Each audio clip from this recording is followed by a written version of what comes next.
नमस्कार हजुर। नमस्ते हजुर। हजुरको छोटो परिचय दिनुहोस् त अलिकति। मेरो नाम भवानी, म भुटान गेलुफुदेखि हो। तर अहिले हालैमा हामी कलकत्ता न्यू टाउनमा छौँ। अन्त अहिले चाहिँ हामी एकदम रमाइलो ठाउँमा आइपुगेका छौँ, न्यू टाउन कलकत्ता विश्व बङ्गला गेट। यसलाई चाहिँ कलकत्ताको यो विश्व बङ्गला गेट भन्ने चाहिँ कहाँनिर कुन ठाउँमा पर्छ? मलाई चाहिँ कलकत्ताभन्दा धेरै टाढा जस्तो लाग्थ्यो पहिला, तर अहिले के सुन्दै आउँदाखेरि चाहिँ के लाग्यो भने यो चाहिँ वेस्ट बेङ्गलमै हो रहेछ। अन्त यो चाहिँ कलकत्ताको न्यू टाउनमा हो। हजुरहरूले यहाँ आउनको लागि भुटानदेखि होइन, मलाई पहिला कस्तो लाग्थ्यो भने अब कलकत्ता भन्ने चाहिँ धेरै टाढा होला जस्तो लाग्थ्यो भने होइन, डर पनि लाग्थ्यो क्या, के कस्तो त्यहाँको नियम नीति कस्तो भन्ने थाहा थिएन। तर अहिले अब बस्दै जाँदाखेरि के अनुभव भयो भने हामीले भुटानबाट यहाँ कलकत्तामा आउनको लागि फ्लाइट पनि हामीले क्याचअप गर्न सकिन्छ, ट्रेनमा पनि आउन सकिन्छ। अनि ट्रेन चाहिँ आउनु पर्यो भने अलिपुरद्वारदेखि यता आउनुपर्ने हुन्छ होइन, स्यालदासम्म। अनि बसमा आउनु पर्यो भने तपाईँहरूले होइन बस लिन सक्नुहुन्छ फुन्चेलिङ बस काउन्टरदेखि होइन, बस स्ट्यान्डदेखि धर्मतलाको बस स्ट्यान्डसम्म होइन। अनि त्यसमा चाहिँ 750 किलोमिटर कुद्छ भने लगभग 13-14 किलोमिटरमा बसले कभर गरिसक्छ त्यतिको डिस्टेन्स। अनि यहाँनिर मेट्रो होइन एकदमै फेमस भएको चाहिँ मेट्रो ट्रेन हो, जुन माटोमुनिदेखि नै कुद्छ भन्नु न, त्यो चाहिँ बेसी जस्तै। अन्त अरू कुरा के छ भने फ्लाइट छँदैछ। अन्त हामीलाई सुविधा भएको चाहिँ यहाँ हिँड्न ओर्न डुल्न। अर्को कुरा के सुविधा लाग्यो भने यहाँनिर जुन कस्टम अफिसहरू छ, जुन हाम्रो भुटानमा सामान जान्छ नि, बेसी जस्तो यहीँ कलकत्तादेखि नै जाँदो रहेछ भन्ने यो अनुभव लाग्यो मलाई। अन्त अर्को कुरा हामी यहाँ आएर बस्नको लागि त्यति टेन्सन छैन। अब हस्पिटल पट्टिबाट हेऱ्यो भने गेस्ट हाउसहरू यस्तो उस्तो पाइँदो रहेछ। अर्को कुरा आफैले पनि यहाँनिर बस्न सकिने जस्तै लाग्यो अलिअलि। अनि अर्को कुरा के हो भने यहाँको वातावरण चाहिँ अलिकति त्यस्तै हो, अलिकति धुलो प्रदूषण छ होइन, अलिकति गाडी बेसी भएर मान्छे बेसी भएर होइन। भुटान जस्तो अब सुन्दर पनि छ, तर पनि अब यहाँ बेसी डेभलपमेटिक वेमा होइन सुन्दर भएको छ, त्यो रमाइलो छ। हजुरहरूले यो पछाडि देखिरहनु भएको छ माई न्यू टाउन होइन, यो चाहिँ विश्व बङ्गला गेट, इन्डियाको फर्स्ट ह्याङ्गिङ रेस्टुरेन्ट भनेर नि चिनिन्छ भने।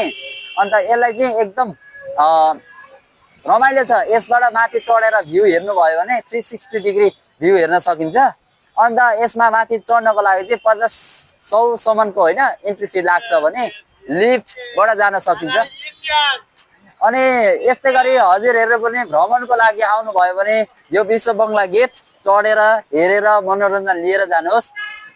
अरू पनि यहाँ धेरै सुविधाहरू छन् होइन, हस्पिटलहरू यहाँ ठुल्ठुला छन्, एकदम दामी छ। हजुरहरूलाई आएर मनोरञ्जन लिनुहुन्छ होला भन्ने आशा गर्छु। तर यो भिडियोलाई हेरेर लाइक सेयर सब्सक्राइब फलो गरेर नभुलिनु होला। थ्याङ्क यू, धन्यवाद। अब एउटा सानो अन्तिममा गएर एउटा सानो क्वेसन गर्छु म।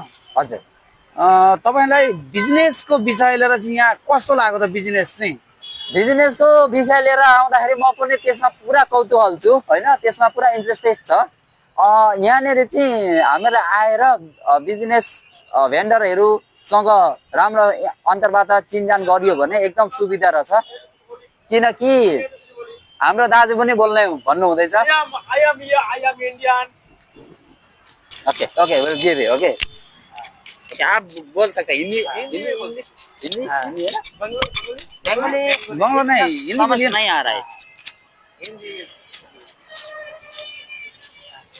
बहुत खुशी लगा दादा आपका परिचय। हाँ।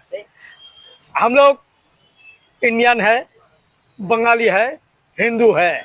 हम लोग का काम सब आदमी को मिलजुल के रहना पड़ेगा। तो कोई आदमी दुश्मन है, दुश्मन को समझाना पड़ेगा कि तुम हमारा देश में रहता है, तुम काहे हम लोग का पीछे रख दुश्मनी करता है। दुश्मनी नहीं चलेगा, दुश्मनी नहीं चलेगा। इंडिया में रहेगा तो इंडिया का आइन कानून मानने पड़ेगा। ठीक है, हो गया, ठीक है, ठीक है, धन्यवाद दादा। धन्यवाद। ठीक है। जय श्री राम, जय जय श्री जय श्री राम, जय श्री राम। यहाँ पर है उठा देखा है। बहुत खुश लगा, बहुत खुश लगा। बहुत कुछ लगा, हमने बनाया है। हाँ र अब हामीहरू एउटा यसको अन्तिममा गर्दैछौँ। अब यहाँकै बिल्डिङहरूको विषयलाई कस्ता छन्, कति तला कस्तो लाग्छ यसको विषयमा अलिकति उहाँले कस्तो अनुभव गर्नुभयो यो अलिकति हामीहरू देखाउन चाहन्छौँ। मैले यहाँ आएर कलकत्तामा रिसर्च गरेको अनुसार चाहिँ होइन 65 तला भनौँ न 65 स्टोरेज चाहिँ वान अफ दि टलेस्ट बिल्डिङहरू छ यहाँ कलकत्ताको। त्यो चाहिँ धर्मतलाको लोकेसनतिर पाइन्छ होइन, त्यो चाहिँ अलिक तलै पर्छ, यहाँदेखि अलिक टाढै पर्छ। त्यो चाहिँ अब टलेस्ट भनौँ न यहाँ कलकत्ताको बिल्डिङबाट। अरू पनि धेरै अलगा अलगा बिल्डिङ छन् यहाँनिर, एकदम रमाइलो छन् बिल्डिङहरू। हजुरहरूलाई हेर्न मन लाग्यो हाम्रो यो भिडियोलाई लास्टसम्म हेरेर मनोरञ्जन लिनु होला, एकदम रमाइलो छ होइन। तपाईँहरू आउनु पर्यो भने एकखेप यहाँ आउनुहोस्, चढ्नुहोस्। हाम्रो भुटानको साथीभाइहरूलाई पनि म यो सन्देश दिन चाहन्छु कि कलकत्ता भन्ने बेसी टाढा होइन रहेछ होइन, छिमेकी राष्ट्र छिमेकी देशकै एउटा कुनै भागमा रहेछ भन्न चाहन्छु। यहाँनिर मलाई लाग्छ कि यहाँ नेपाली दाजुभाइ आफ्नो भाषा संस्कृति बोल्ने बुझ्ने भेटिँदैन होला जस्तो लाग्छ, तर यहाँनिर भेटिँदो रहेछ भन्ने सल्लाह सुझाव दिन चाहन्छु। धन्यवाद। र तपाईँहरू सबैले गएर हाम्रो page Facebook YouTube channel Bhutan को यो च्यानल छ, त्यो च्यानलमा गएर तपाईँहरूले सब्सक्राइबहरू लाइक सेयर गरिदिनु होला। भुटान परिवेश भन्ने च्यानल छ हाम्रो युट्युब च्यानल। धन्यवाद।